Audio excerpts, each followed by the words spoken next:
Somali isku dhafan jareer iyo jilaac waa lagu jiraa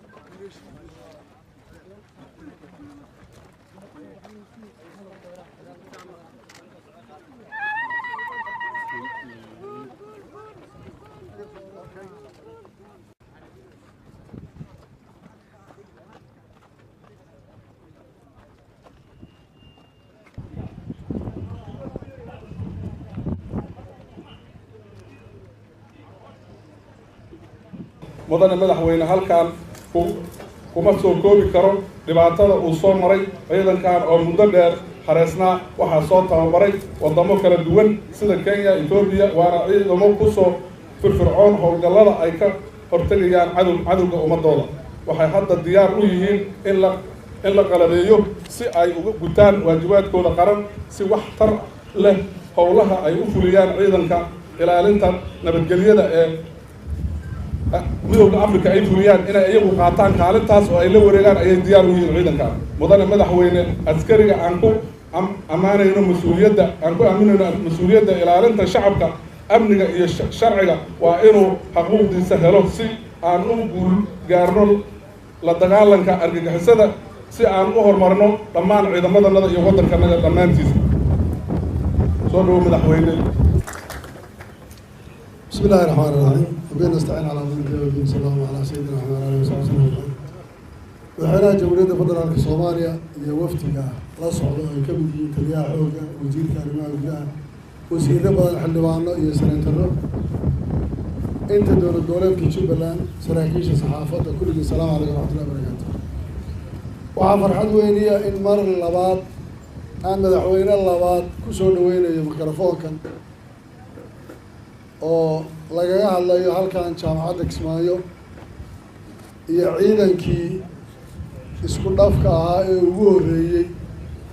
oo ay soo qabanqaabisay wasaaradda gaashaandhig mudane madaxweyne sida uu taliyaha xoogga iyo taliyaha qaybta 43aad sida uu ahaa heshiiskii in la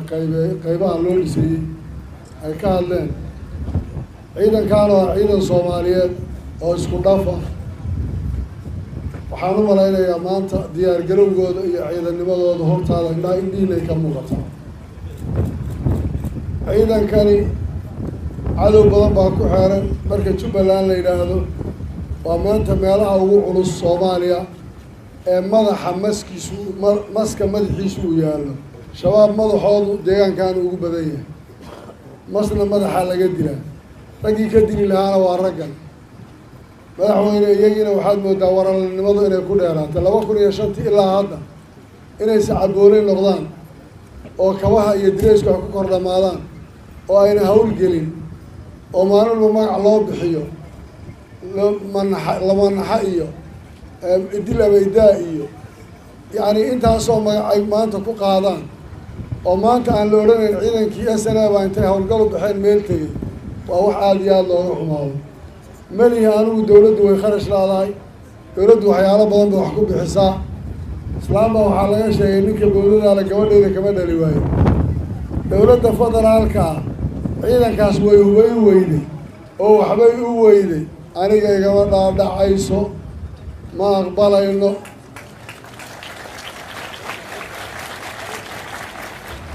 ma aha wax suurtagala annagoon dhaqaalahaynin oo waxba gacanteeda aynu ku jirin ciidamaan tababaray hubkoodii baan soo jaqabsanay maanta waxaan u hubayn laanahay kuwa tababarka ku jireed u tegi doontee kale kuwaana la hubayni way nagu adag tahay in la hubeeyo oo maalin walba ciidan kale hortooda lagu dhiso mudan madaxweyne waxaan kaa rabnaa gaadiidkii loo keenay wakaas hal baabuur Jubbaland kaba inay isticmaali maanta dowladda federaalka waxaan uga joogaa taliya xooguna waa joogaa madaxweynehina wuu joogaa war ciidankaas muddadaasaan wax u keenaynaa waxaan isku soo guridnaba maanta waan u diyaar garoobaynaa ciidanka waa la hubeynayaa iyo maye intaad kale celcelisaan Jubbaland dib ha ugu noqdeen oo idinku u tashada labadaa jawaabood baan ka sugaya dowladda federaalka. bismillaahi raxmaani raxiim. mudane madaxweyne guddiga ila socda wafdiga ila socda oo golaha wasiirada xildhibaanada labada aqal iyo xildhibaanada Jubbaland iyo wasiiradooda guud ahaan dadweynaha halkan jooga iyo ciidamada qalabka sida waxaan ku salaamay assalaamu calaykum waraxmatullaahi wabarakaatuh. madaxweyne waxaan kaaga mahadcelinayaa sida wanaagsan oo sharafta badan aad aniga iyo wafdigayga aad noo soo dhaweyseen wasiiradeeda iyo xildhibaanada sharafta leh aad noo soo dhaweyseen iyo sida wanaagsan ee reer Jubbaland oo gacmaha furan oo qalbiga furan oo waaltinimada leh aad noo soo dhaweyseen oo farxadda leh waan kaga mahadcelinaynaa. waxaan kaloo aan kaaga mahadcelinayaa madaxweyne runtii hawsha baahsan oo wanaagsan oo aad magaaladan ka qabatay oo ugu horeyso nabadda inaad nabadaysay oo warbixinadan helayo ay tahay magaaladan in la socon karo qof walba oo mas'uul ah oo meesha roo mari karo mas'uuliyiintu inay xafiisyadooda ku yaalaan in magaalada degan yihiin iyagoo la waardiyay. runtii taas waxaan oran karaa waa horumar aan doonayno inaan higsano annagu haddaan nahay dowladdii federaalka haddaan shacabka reer Kismaayo iyo reer Puntland iyo Jubbaland raalli ahow hilmaan hadal kuma jiro iyo mas'uuliyiintaba waxaan ka codsanayaa inay la shaqeeyaan oo ay gacan siiyaan madaxweynaha Axmed Madoobe sida wanaagsan uu hawsha hufan uu maxaan ku raahdaa maamul goboleedka ama dowlad goboleedkan ugu hayo in gacan aan wada siino annagana wixii karaan keenaa haddaan nahay dowladdii federaalka ka hakarmayna insha Allah hadduu Ilaahay yidhaaho. halkan maanta waxaan u imid booqasho aan iraaho salaan iyo inaan helo warbixinta magaaladan ka jirta iyo gaar ahaan ciidamadan qalabka sida oo hadda kulley warbixintooda aan hayo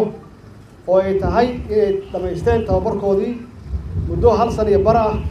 ayna yihiin ciidamo isku dhafan oo u diyaarsan inay dalkooda difaacaan cadowgooda ka difaacaan. runtiina aan ognahay inay jirto duruufo adag oo meesha yaalla oo xaqiiqo ah oo aan doonayno inaan daboolno hadduu Ilaahay yiraahdo. laakiin haddee hawshu ma wada xuma. waxaan leeyahay mushaharadiina waa hesheen 4 bilood iyo 5 bilood hadda ugu dambeysay iyo wixii aad u baahneedeen. hadda waxa weeye inaad howl gashaan oo aad heshaan qalabkii iyo agabkii aad ku howlgal lahaydeen si aan uga hortagno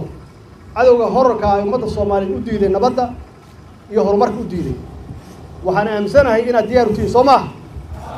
diyaar ma tihiin annagu haddaan nahay dowladdii federaalka insha Allah hadduu Ilaahay yiraahdo waxa idinka haray